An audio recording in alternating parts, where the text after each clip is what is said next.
যুদ্ধবিধ্বস্ত মিয়ানমারে চলছে সামরিক বাহিনী পরিচালিত নির্বাচনের দ্বিতীয় ধাপের ভোট গ্রহণ। গেল ২৮ ডিসেম্বর প্রথম ধাপের নির্বাচনে সামরিক সমর্থিত union solidarity and development party USDP নিম্নকক্ষের ১০২টি আসনের ৯০টিতে জয় পায়।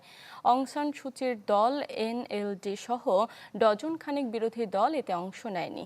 জাতিসংঘ, অনেক পশ্চিমা দেশ এবং মানবাধিকার সংগঠনগুলো অর্থপূর্ণ বিরোধী দলের অনুপস্থিতিতে এই নির্বাচনকে প্রহসনমূলক আখ্যা দিয়েছে। তারা বলছে এটি জান্তা শাসনকে আনুষ্ঠানিকভাবে বৈধতা দেওয়ার হাতিয়ার মাত্র।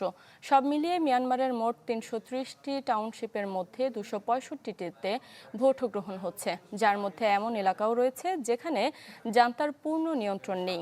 বড় অংশ জুড়ে চলছে সংঘর্ষ।